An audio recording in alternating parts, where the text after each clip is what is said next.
888-743-3751 or go online at www.sharerecovery.com.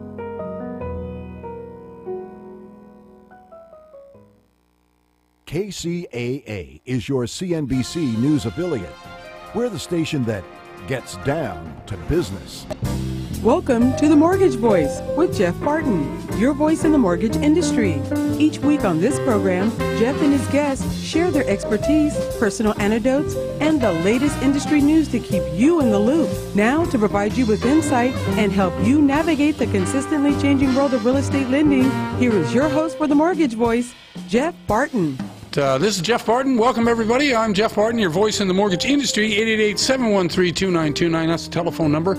Pick up the phone and give us a call. We talk to you all day, all night, every week about loans. Loans that you're going to need, loans that you can't get. Now, there's a problem here in Southern California, and obviously I want to say hi to KCAA, KMET, K-Tahoe, and all the great listeners who download the podcast each and every week. You can see us on YouTube. We're on themortgagevoice.com. Email is info@malibufunding.net. You can reach us in any number of ways. If you're listening to the show today and you are one of the people out there wondering how you can get a loan in order to get into this real estate market, there is some good news on the horizon about both the real estate market, mortgages, the supply and demand out there, as well as the supply of housing.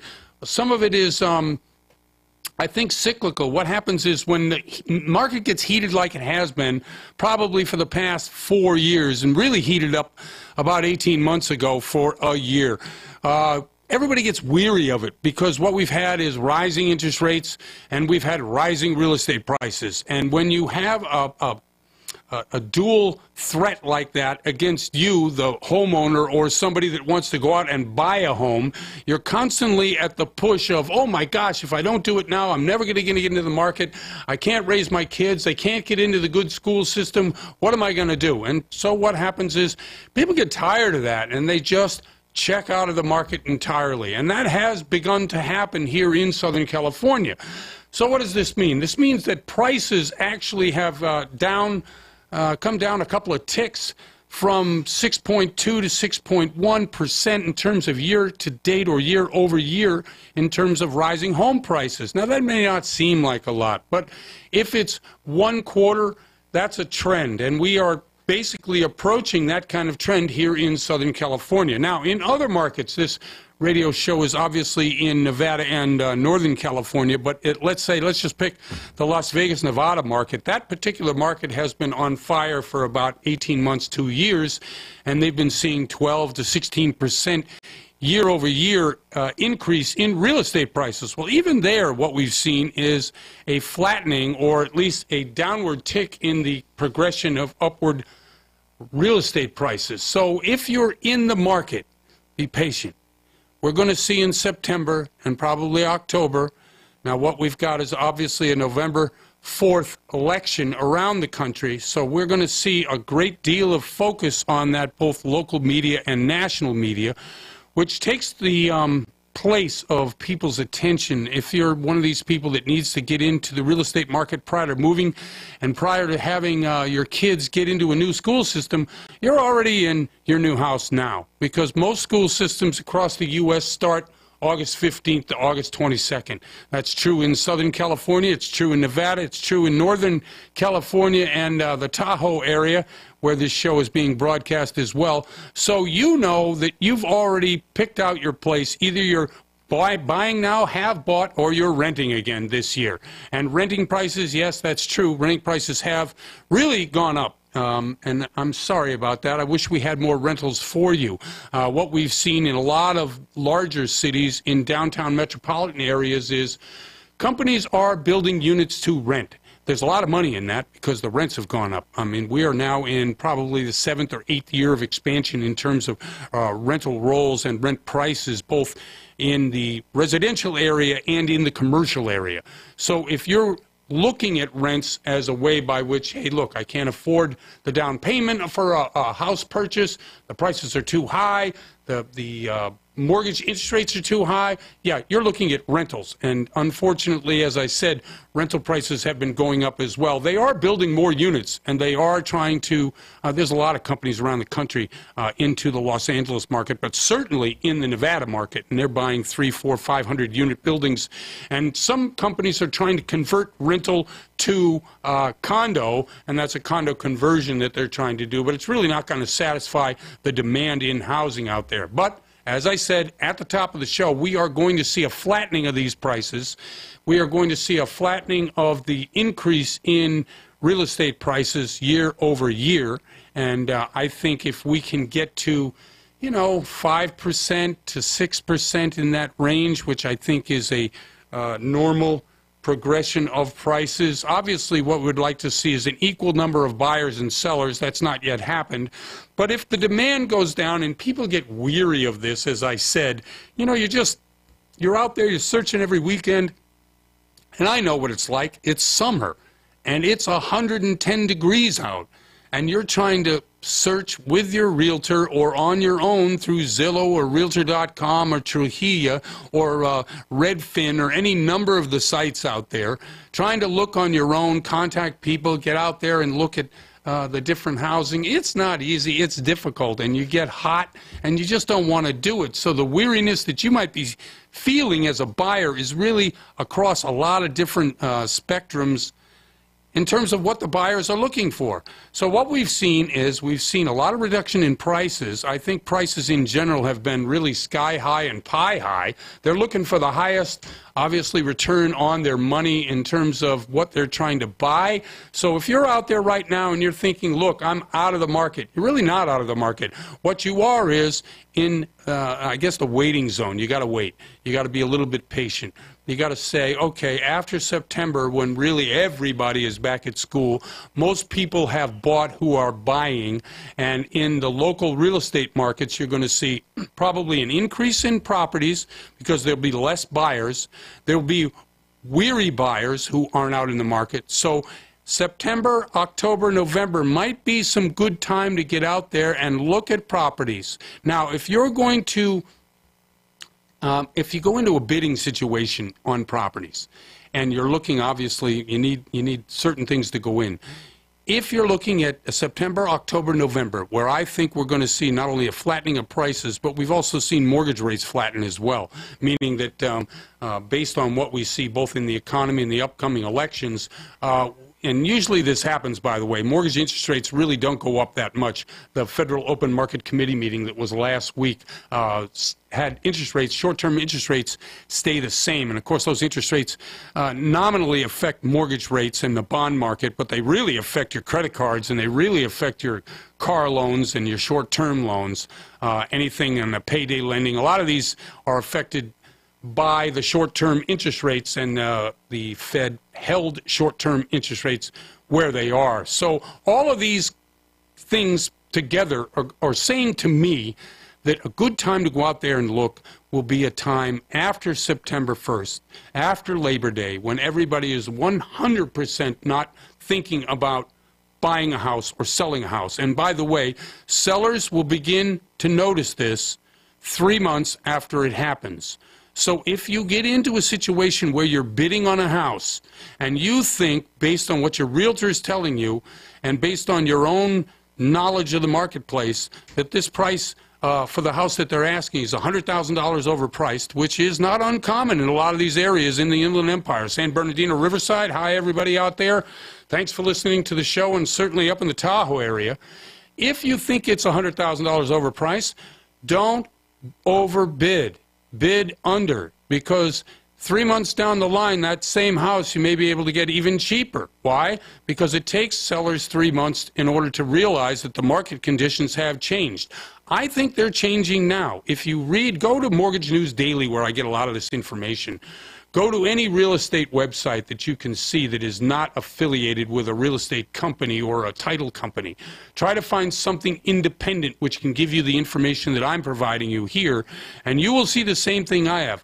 Looking down the road, we're seeing an election. People's focus is not going to be on selling their house. Looking down the road, we are seeing a trend of flattening mortgage interest rates as well as flattening real estate prices. You're going to get a better deal in 2 to 3 months than you are going to do today. Now, if you have to buy, I get it. You got to buy. You got to get out there. You got to get in the marketplace. You got to find out, you know, what is the best strategy for today's market. And because it's early, no seller out there is going to want to be able to, is going to want to reduce price. They're just not going to do it. Anyway, I'm Jeff Barton. Thanks for listening to the show. I really appreciate it. We'll be right back, and this is The Mortgage Voice. You're listening to The Mortgage Voice with Jeff Barton. We'll be right back with more in just a moment. For more information on today's topic, email Jeff Barton at info@malibufunding.net. Now, back to The Mortgage Voice with your host, Jeff Barton. Welcome back, everybody. I'm Jeff Barton, your voice in the mortgage industry. 888-713-2929. That's the telephone number. Pick up the phone and give us a call. We talk mortgages. We talk real estate. We talk what's happening in the San Bernardino, Riverside, and Tahoe areas of California and Nevada. Really appreciate all the people from KCAA, KMET, and K-Tahoe who do listen to the show. We are on Saturday and Sunday each and every week. And again, thanks very much for listening to the show. We try to bring great guests to the show, and in so doing, we once in a while stumble upon a couple of people who want to come on and talk about what's going on with their company, and it's a new affiliate for Malibu Funding. And again, thank you, Malibu Funding, for sponsoring this show. Their NMLS number is 79620. So I'm going to introduce a couple of people. I've known Maria Schroeder for a number of years. She used to be an AE at a different bank, a different lender, and of course Liz. Okay, I'm going to butcher this. Okay, Liz, help me out here, will you? How do you pronounce your last name? Is Schermerhorn? Schermerhorn? Yes, Liz Schermerhorn. See, I got it. Perfect. I apologize for that. And that was just really, I actually knew how to pronounce your name. I just thought I'd bring you in with a little bit more of a laugh than a twist. So anyway, thank you very much for coming on the show. How are you both? And tell me a little bit about what's going on over at Royal Pacific. We're doing great. We're expanding and growing rapidly. We're just got some awards that we're the biggest growing lender in California. Now, you guys do non-QM, right? I mean, that's your niche? Yes, we do everything, and we started non-QM about a year ago. Yes. Okay. Yes, Liz Schermerhorn here. I'm actually the director of non-QM, so Great. We do all the alternative lending. We're so excited to bring these products back after the collapse. They kind of disappeared, so all we had was conventional government VA lending and just a huge disparity in hard money, which you know what that looks like, high rates and high points. Right. Non-QM brings lower rates, lower pricing, and an alternative loan for those that don't have the down payment, that have the higher loan limits that aren't permitted per their county, that are self-employed entrepreneurs that can't document their income the traditional way, but will do it via bank statements. We're back to 10% down. For those of you that remember those days, the opportunity to buy 10% down to $1.5 million purchase price, higher debt ratios to qualify, and longer terms than the old non-QM stuff. We offer 3-1s, 5-1s, and 7-1s, and the 30-year fixed product. Hey, you know what? This is such a great market and such a great time for these type of products. I was talking off air to a client earlier in the day, and she was asking me, she's saying, well, this sounds like a lot like the old subprime days. I said, well, yes and no. I think it has some of the qualities of subprime, i.e. that more people can get loans, but because they're not government-backed, they are less dangerous because this isn't a Fannie or Freddie Mac purchase product. What do you guys do with the loans once you make the loans? Do you keep the loans? Do you sell the loans off? I think most of this market is selling off to secondary markets. Right. There is a huge appetite today. Yep. In the last few years, it's kind of been rolling in. And so, yes, definitely secondary markets. Most of us are not portfolioing this type of paper. Okay, you know, and I think that what's important for me, and I think the listening audience, is the fact that there's an appetite for this type of product in the private sector, which is quite a bit different than what it was during the crash, which is why I think a lot of these programs are coming back. Do you agree? Absolutely. I agree with you. And just to know that underwriting's not just about an automated engine that says yes or no, but that we're back to the story. And all of us as human beings have a story. There's credit blemishes. Right. There is a divorce. There's a bankruptcy, right? So we're back to those days, and we're even back to 500 credit scores for those that need to reestablish. Well, let's examine that for instance. You know, there's a lot of reasons for a 500 FICO score, but being a conservative lender myself, I look at 500 FICO score and I see problems. What do you guys see? We see somebody who went through a divorce or had a hardship, an isolated incident in their life, and, you know, they've kind of reset themselves and need a chance to rebuild their life and credit. And credit is a big piece of that. No, I agree. And what I see... Go ahead. What I see as a director, because I sit and structure most of these loans for all of our sales teams, what I see sometimes with the 500 score is not necessarily what you think. It's not somebody that doesn't have the ability to repay. It's, again, there's a story, something's happened. They, you know, might have the opportunity with a ton of equity in their home to do a great debt consolidation loan and get back on track, right? No, I agree. Just because you have a score in the 500s doesn't mean that you don't have the ability to repay or that there is a bankruptcy or foreclosure. You could have 3 credit cards that are tapped, that are maxed, and you're paying 22% on that. And we could change that. We can do refi cash outs to about 85% of the equity in your home. And what is your specific niche? Now, there are a lot of companies that we have on the show that do non-QM products, and the way you're explaining how you guys might be different may be in the fact that you're building a story and it's manual underwriting. But is there another advantage to going with Royal Pacific? I think there is. I think the teams here, non-QM is not new. So there's a lot of companies out there that are going, hey, this is a great new product. This isn't new to us. Our underwriters have been around since the 90s and through 2000 before the collapse, and they've kept through, and they understand how to put these loans together and understand that today this isn't subprime. Non-QM requires reserves. We like to see compensating factors. We're not just out there doing, you know, no down payment loans with no reserves. We want to protect these consumers and make sure that what happened in the past doesn't happen again. Well, sure. These are all TRID compliant loans, right? These are not like non-owner occupied. These are all residential occupied loans, or are these something else?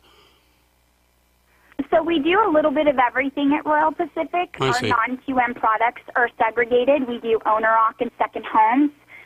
And we do non-owners, all on single-family residential loans.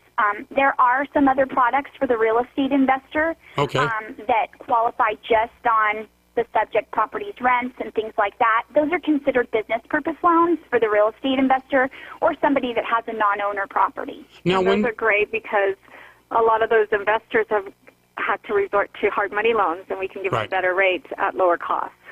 Okay, rate. Let's talk rates here for a second. I know that rates are obviously at the heart of what we talk about when we're talking about loans. Is it much different than a conventional loan? I mean, where do your rates start, and how do you price them? So with non-QM, rates are very different from the conventional and government world. You're going to see rates starting anywhere in the high 4s. Resonating, depending on the product, into the high 6s. On the non-owner products where you're just qualifying off rents or not at all, that could be in the rates in the 7s. But traditionally, you did ask me a question and I interrupted you. No, that's okay. That's pretty good. Those rates are good. It's great. And we're putting these clients in 7-1 arms at no extra cost. So a 3-1 and a 5-1 cost the same as a 7-1. We want our consumers in the longest term possible. Of course. We also offer a 30-year fixed. Oh, that's excellent. Hey, could you guys shout out a phone number? Because this is Maria Schroeder and Liz Schurenmorn. Oh boy, I ruined that again. I so apologize. Anyway, they're both work over at Royal Pacific Funding talking about non-QM loans. Shout out a phone number for me, if you would, so that people can get a hold of you, ask you questions. I think the information is absolutely fabulous. Absolutely. 949-878-7045. And Liz Schermerhorn, 949-412-6164. And I really appreciate you guys coming on the show. I know it was a little bit the last minute, so sometimes sometime in the future, we'll get a little bit more prepared and have you guys come on and explain even more about what your company does. I really appreciate you coming on the show. Oh, thank you. Thank you, Jeff. We honor. enjoyed it. Okay, thanks, Maria. Thanks, Liz. And I'm Jeff Barton, your voice in the mortgage industry. We'll be right back. You're listening to The Mortgage Voice with Jeff Barton. We'll be right back with more in just a moment. For more information on today's topic, email Jeff Barton at info@malibufunding.net. Now, back to The Mortgage Voice with your host, Jeff Barton. Welcome back, everybody. I'm Jeff Barton, your voice in the mortgage industry, 888-713-2929. That's a telephone number. If you pick up the phone and give us a call, we can help you talk about your mortgage. Now, there is a lot going on in the mortgage industry, and we talked about it a little bit in the first segment about both the rates and about the availability of product. But if you're out there right now and you're wondering about, certain situations in certain climates, in certain conditions, let's say you're a seller, let's say you're a buyer, there's all kinds of different opportunities and ways to do business for real estate. Up with us now, I'm bringing to the show for the first time from E3 Enterprises in Nevada, John Sheldon. And John, how are you? I'm good. Jeff, how are you doing today? I'm great. Thank you very much. John and I met at and we've talked about the Outback. We've actually had John Lee on the show several times talking about that real estate investment network. And I met John there, a week, 10 days ago. And he had a couple of interesting things that he talked about. And John, I really appreciated you spending time with me there. You didn't know me from a hole in the wall, but I guess that's what those events are for, meeting people and getting a chance to expand your contact pool. Absolutely. Always interested in talking real estate. Yeah, always. And give us a little oversight, a little background of who you are and how long you've been in the business, just so I can warm up to a couple of questions. Sure, no problem. Well, just generally speaking, I bought my first house in 1967, so I've been around like 51 years. Right. Didn't really get into it from a true investment standpoint until around 1983. But since 83, for the most part, I've been buying and selling property. I've had properties that I've held for several years. Never a huge volume, but and my focus basically has always been buying with no money down, no qualifying, going to a bank or anything. Basically buying subject to from sellers that are in distress and need to move their property and are willing to let me take over their existing note and then even carry back their equity. So kind of been my major strategy for the last 40 years or so. Now, in Nevada, where you do most of your business, now you've lived in other places, obviously, but currently you're in Nevada. How does that strategy work there with the ascending real estate prices and the higher mortgage loans? It's a lot tougher than it was. Obviously, the market here is as everybody I think knows, it's going through the roof. So anybody at all that's paying any kind of attention to the marketplace here realizes if they put their property on the MLS, ask the proper price for it, it's going to be sold in under 30 days and usually with multiple offers. And I don't mind paying full price for a property, but when I'm going to pay full price, all the more reason why I want to be able to get into that with no money down, no bank qualifying, and that I'll partner up with the seller. So I leave them involved in it and give them continuing appreciation, sometimes part of my cash flow if I'm going to cash flow the property. But there's still some opportunities out there. A lot of people upside down. Still, yep. I keep hearing 30%. Wow, 30%, really? Yeah, that's the number I hear, and again, don't quote me on that because it's information I'm hearing, and like John Lee would tell you, or a coach would tell you that's always information that's 6 months old and not necessarily valid information. But Well, no, there are, and especially, and I'm always surprised by this. I mean, we always talked about the shadow inventory after the crash, right? And so what happened to these properties? I don't know, but there is certainly an influx of new properties. I know on a national scale, you know, we're not even close to 1.5% in terms of default rate, but there are pockets of people who are upside down, especially in a place like Las Vegas. Sure. Well, you know, I can tell you, and just as an example, my own property in 2007. Last time I appraised at $400,000. At the bottom of the collapse, mine was at about $150,000. Oh, wow. Today I'm at about $280 or $285, and yet I've got a $315,000 mortgage. So I'm one of those people that's still roughly $30,000 upside down. Now, that being said, if I was an investor, my own house is an ideal property that I would be looking for because I've got my house payments under $1,000 a month. The interest rate is only 2.58%, I think it is. So I could sell this place with a reasonable down payment, do a wrap on it, and probably make $1,000 a month in positive cash flow. And a lot of investors don't have a clue about how to do that. So right. I talk to people all the time about, so why wouldn't you buy a property that's upside down? Well, it's upside down. You know, they're $20,000, $30,000, $40,000 in the hole. Who cares? If you get positive cash flow, if I can make $250 a month, forget about $1,000. Right. If I can make $250 a month in positive cash flow on a property, I could care less what the balance is as opposed to the value. Right. So no, that's absolutely true. That are still out there, but again, they're harder to find, and then trying to get sellers to understand the benefits to them of selling to somebody with those kind of circumstances. You know, they either concerned about their name still being on the loan, right, or they just don't understand that. Like say, in my case, I'll give them a percentage of the appreciation on the back end. I usually will sell 5 years down the road. Right. So typically, I'll give somebody 50% of the appreciation 5 years from now when I turn around and sell the property. So essentially, they're my partner right. in the transaction, and yet I become responsible for the payments and renting the place out and taking care of it, and so on and so forth. So. And I've got some deals that I've done that way. Again, I currently have a couple properties that I bought with those kind of transactions. Do you, in the Outback, in the real estate investment network that you and I both belong to, do you find that these types of groups are helpful for people who are new into the business, or is it really people who are looking for, I guess, when you come to a group like that, usually you have a property that you wanted to do or you have something in mind. It's just not you're coming in cold. Are there sharks there looking to attach themselves to the newbies? Or is this a place whereby you think that you can learn how to do this and meet good people? It depends on the particular group you're going to. Now, the Outback is one of the best I've ever come across. Right. And you're right. I've lived in Arizona. I was in California for 11 years. Right. Spent 7 years down in Arizona. I've been in Nevada for 34 years. The Outback is just one of those exceptional groups. I mean, you know the mantra, they invest in man and land in that order. Mm-hmm. So they're basically an educational club. They're always willing to work with people. They connect people up with money, with transactions.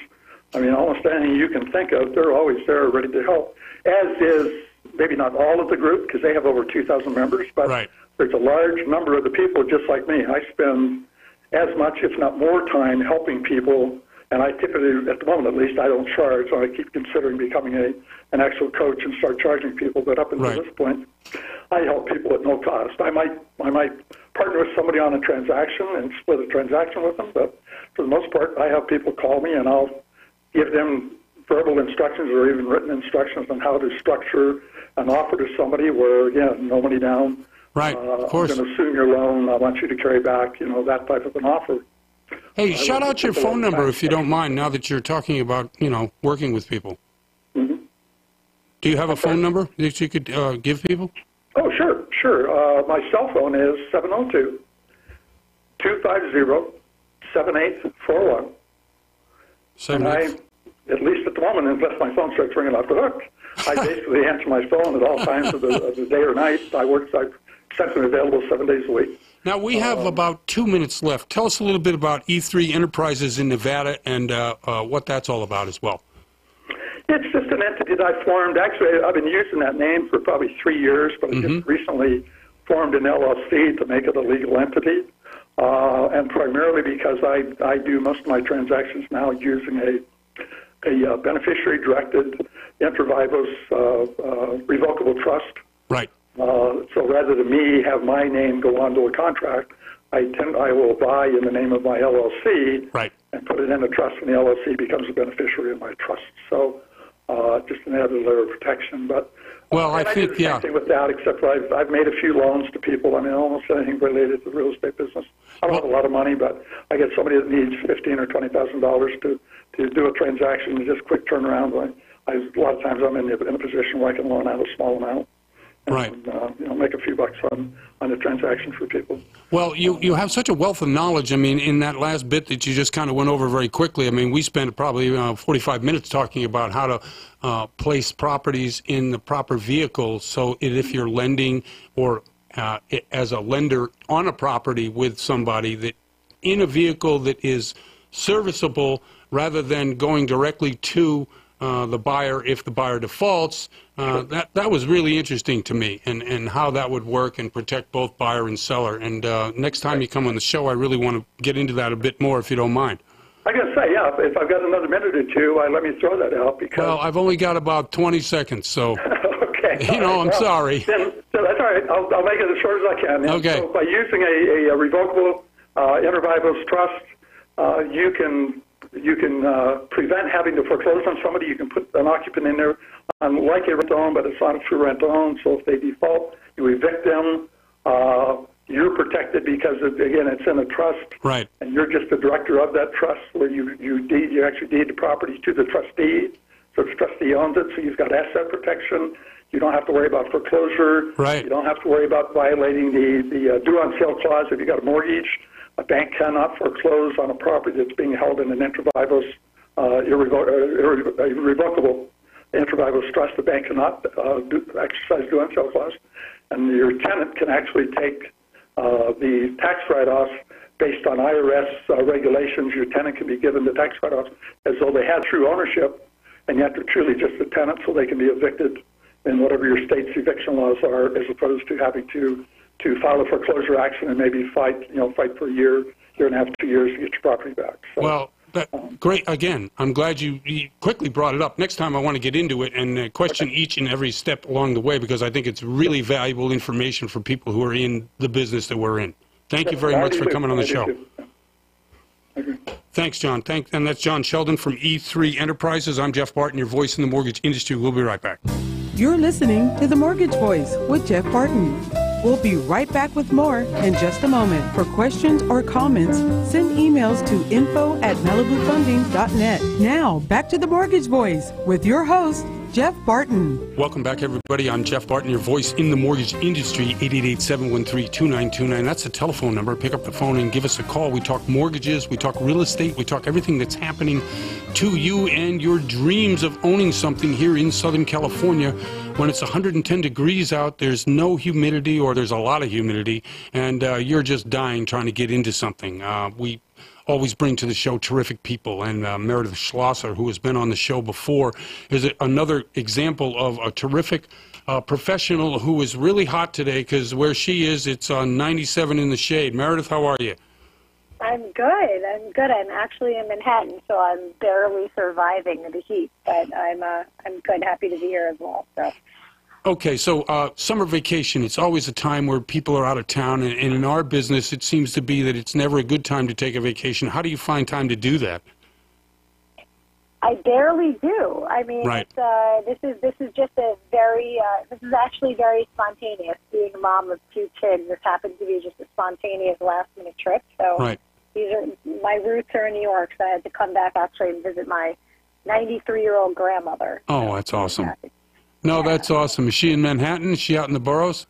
She's actually in Long Island, yeah. Oh, yeah. Very good. No, I lived in New York, as you well know, and you and I both had a real estate transaction that we did a number of years ago, and I always was impressed by the fact that you were not only professional, but nice at the same time. How do you deal with difficult clients? How do you deal with difficult agents? I think that I'm more a therapist these days than I am anything else. I should probably get a degree in psychology. Right. I actually, to be perfectly honest, I don't let things get to me as much as I used to when I started off. I used to Right. really take things home, take things personally, go to sleep upset or happy and, ride the emotions of a roller coaster. Now it's, who am I dealing with? If people appreciate me for what I'm doing, great. If they don't and they, talk badly to me or mean to me or disrespectful to me, then you really have to look at them and be like, why are they acting like that? And I honestly, at this point in my life, I'm mature enough where I feel sorry for them. So, Yeah. I get up every day with a mission, and my mission is to help the clients. I'm either helping buy or helping them sell and get some deals in escrow, close some things, and be a service to people and enjoy it while I'm doing it and make people enjoy, themselves as well and make it not, make it painless. Yeah, I think it's such a stressful situation. it is. Of course it is. And especially in a market where you've got rising interest rates. So obviously the cost of the loan is going to be more. And obviously the cost of the real estate keeps going up. So people are stressed because, one, they can't get in the market, or if they can, they're worried about their finances. So, yeah, there is a lot of stress out there, especially in the summertime when it's really hot. We've been talking a little bit about that today, just how to stay cool, how to, do showings when it's 110 degrees outside. I mean, how do you handle the heat when it's like that? I mean, it's funny, coming from New York, as you know, with 4 seasons. I mean, you get up, there's no snow days, right? I mean, we're not, we're not in school anymore. It's the same thing with LA. You get up, you do your thing. It's hot. I always bring waters for people. I always make sure when I'm showing properties that the properties are air conditioned, and I joke around. I call us the Meredith Uber service because I always have, myself and my assistant in the car with the clients. We drive them around. We make it easy for them. So, it's one of those things, accommodating people, making it easy. Where we are in LA, especially where I live on the west side near the ocean, right? It's not as bad. That's true. That's true. So it's actually quite enjoyable. It's okay to have a couple of hot days because it's not really that terrible. So. Tell me about Compass Real Estate, because I know that they're kind of a new kid on the block. What's it like working there, and why did you make the switch? Well, we actually moved our whole team over there right in February, and I love it. I mean, the CEO, Robert Refkin, is extremely involved. He's hands-on. He wants to get to know his agents. And, the thing is, what I said about being an agent, helping my clients and being that go-to and making it painless, that's how he makes it for his agents. And he wants to make the experience better for the agents. He wants to make the company better for the agents. And it's a full-service company. There's so much support. There's so much staff. They throw parties. They do fun things. They have get-togethers. I mean, they appreciate the people that are giving into their business, and they want to give back to the people who are giving to them, right? So it's different than all of these other corporate companies. I won't name names of where we've been before. It's just a little more family-oriented. The culture is humble. There's just a different vibe. It's an energetic, it's a young vibe. There's always people in the office. The energy when you walk in there is phenomenal. And, I've always noticed that in LA, not as much in New York when I worked for a couple of different companies in New York. Like, people were never really at the office. It was when you go in, for me, I like to get in. I like to get motivated by other people. I mean, our office in Beverly Hills, there's always people in there. 6 a.m. to 9 p.m. or whatever it is, there's always energy, and that motivates me. Yes, it does. Yep, I agree. Okay, let's get down to brass tacks here. What's the real estate market like on the west side? It's crazy. It's hectic. It's busy. It's competitive. A majority of what I do, I live in Playa Vista, so that is a majority of my business. I mean, we are. With Google coming in October, we're seeing a huge demand, a huge influx of people. Rents are record high. Yep. Properties I'm putting on the market are getting in multiples. The first open house from Playa Vista, Westchester, Marina Del Rey, Santa Monica, same thing. I mean, my main price points are anywhere from 1 to 3.5, 4-ish million, and then I do higher and lower. But it's competitive. I mean, in my eyes, there hasn't been any slowdown. I know people keep talking about it. I know they are in the higher end. But for what my bread and butter is, and for what I do and my clientele, I'm not seeing any. And representing buyers, making sure that we stick out, we represent ourselves as a good package, I'm persistent, and I really paint the picture for the other agent or directly to that owner seller. But it's very competitive. You need to have a leg up for sure. Now, when you present offers, do you present them in person? Do you write a letter? How do you give your clients a leg up? Because obviously your personality and the way you show care to the clients is certainly something of benefit to the client. But when representing them in a negotiation, in presenting offers, how do you give them an advantage by using you and what you do?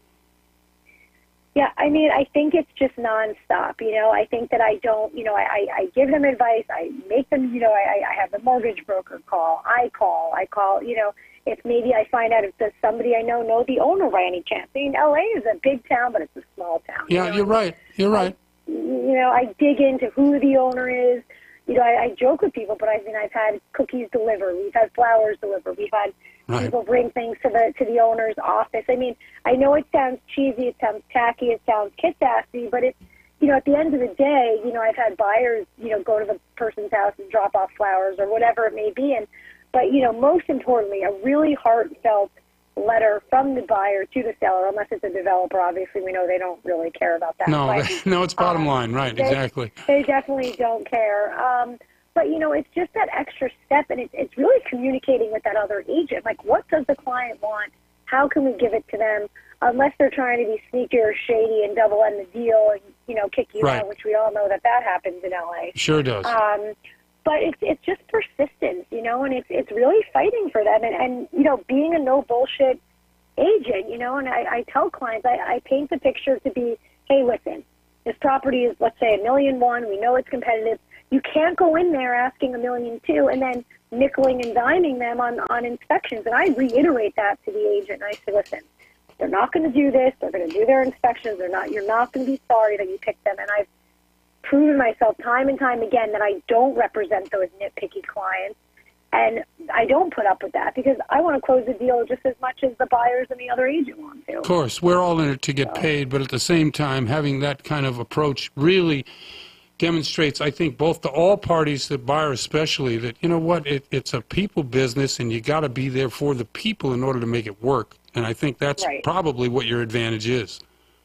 Exactly. I don't go to sleep at night until all my clients have their questions answered. Right. Until I feel good about the day, until I feel like I've helped people get to where they are. Because, as much as I have 2 kids, I don't like to be 24/7, but there's so many emotions. I deal with a lot of first-time buyers. It's nerve-wracking. I remember buying my first property. I wish my agent was similar to me because, she didn't explain anything to me, ever. No, trust me, just sign here. I hate that kind of agent. Listen, we're up against the clock. Yeah. Can you tell the customers or the folks out there your telephone number in case they need a great agent? Sure, 310-923-5811. And this is 923-5811. Thank you, Meredith. This is Meredith Schlosser from Compass. Is it Compass Real Estate? Compass Really? Compass. Just Compass. In Beverly Hills. Yes, it is. Okay, thank you very much, and I really appreciate you coming on the show again. Thank you so much for having me. Of course, and I'm Jeff Barton, your voice in the mortgage industry. We'll be right back. You're listening to The Mortgage Voice with Jeff Barton. We'll be right back with more in just a moment. For questions or comments, send emails to info@malibufunding.net. Now, back to The Mortgage Voice with your host, Jeff Barton. Welcome back, everybody. I'm Jeff Barton, your voice in the mortgage industry, 888-713-2929. That's the telephone number. Pick up the phone, give us a call. You can email us, info@malibufunding.net. We are here. I want to answer questions about either rates in today's climate, what's happening, what's going to happen in rates in the future. I think we're going to see 2 more rate hikes this year from the Fed, which will obviously not directly affect your mortgage. We've seen bond market prices actually stabilize and come down a bit this week. So let's get right to the rates. And this, of course, is from Matthew Graham over at Mortgage News Daily. And we kind of look at this each and every week that he puts out. Really appreciate it. Let's see. So 30-year fixed rate at 4.625%. And by the way, that's a pretty low rate when you consider it. I just paid off probably in March a 30-year loan that I had at 5.125%. We're still below that And I thought that was a smoking rate when I got it. So if you're out there and you're thinking, oh my gosh, I can't afford it anymore, well, yeah, that's something to take a look at. And certainly qualifying income is not easy, but adding a friend, a family member, somebody to the loan might be a solution for you to get the income you need in order to qualify for the mortgage that you need. VA, FHA loans, 4.25% to 4.5%. Now, we had seen both the 30-year fix and the FHA VA loans actually come down a little bit this week, and that's because we have had some interesting effects in the bond market. We've had some cooling in real estate prices, and as a result of the bond market, which has, the yield has actually gone down a little bit, so that means that the mortgage interest rates are also going to go down because when there's more demand in the bond market, you're going to see the real estate, the mortgage rates go down a little bit. Our 15-year fixed is at 4.125%, which is pretty good. I mean, although the spread between that and the FHA loans is not that much. Remember now, the FHA loans bear with it insurance. So if you're going to add in the insurance and what you pay for the insurance on top of the rate that you're paying for the loan, you probably get a truer interest rate of another quarter point. So that's something to bear in mind when you're looking at different options for loans.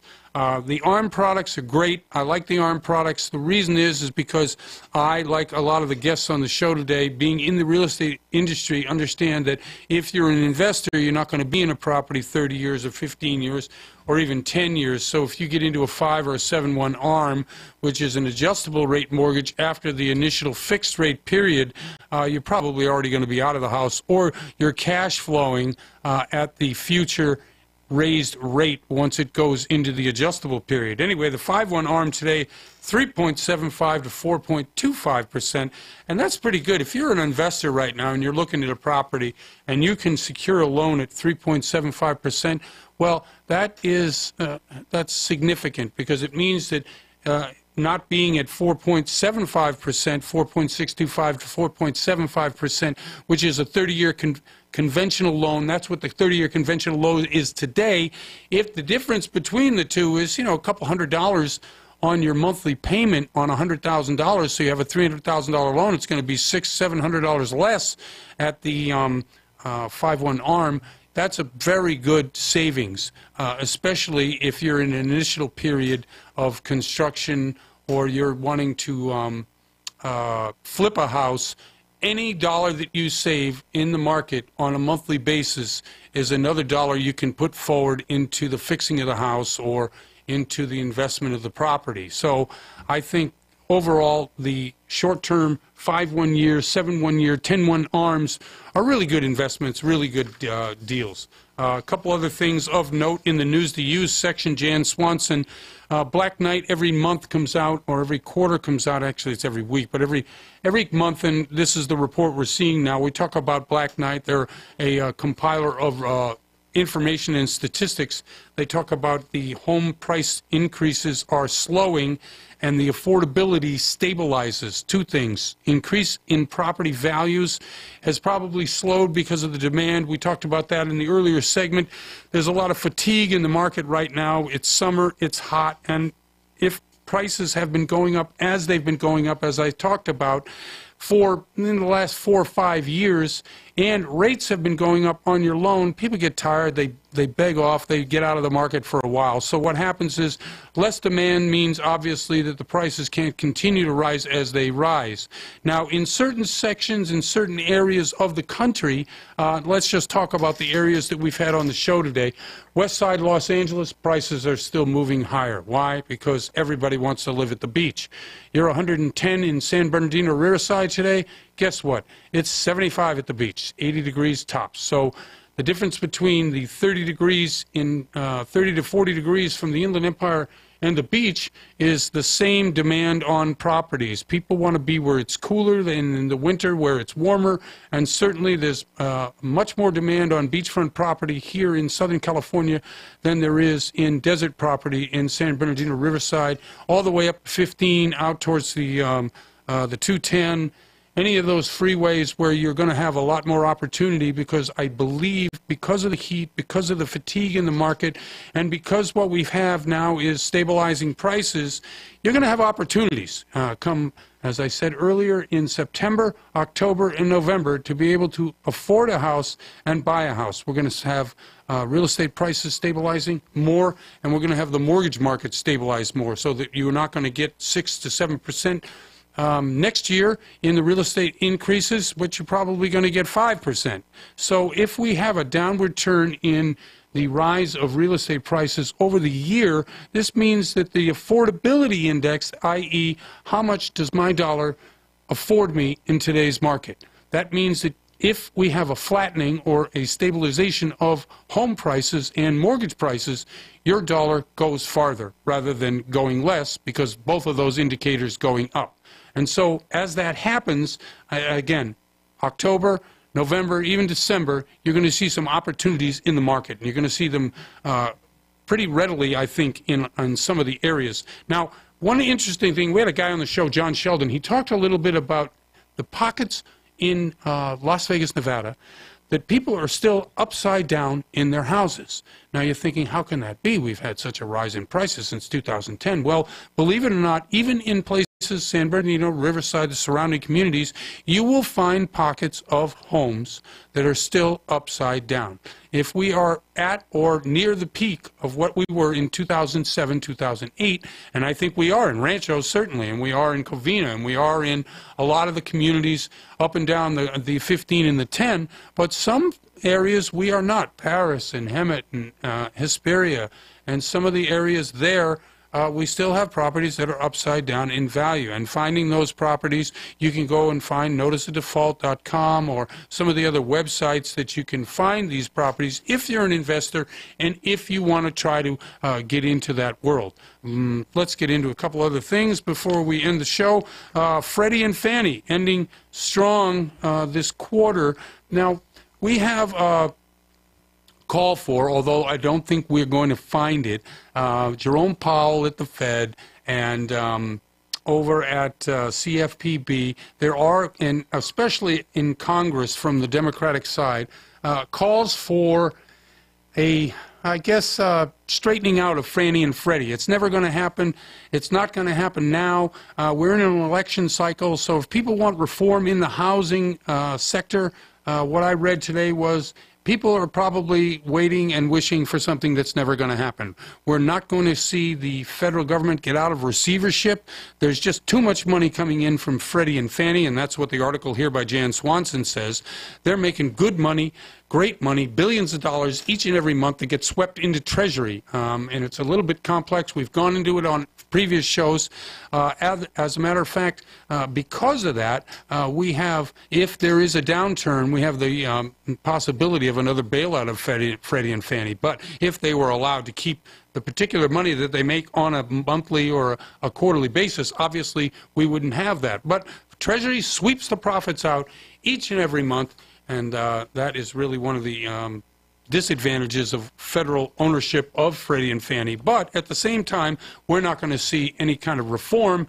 So nibbling around the edges, maybe, yes, but as a matter of fact, we are up against it. I'm Jeff Barton, your voice in the mortgage industry. Sorry about that. I wanted to continue, but I'm looking at the clock, and we're at 53:54. I'm Jeff Barton. Really appreciate you listening to the show, and we'll see you next time.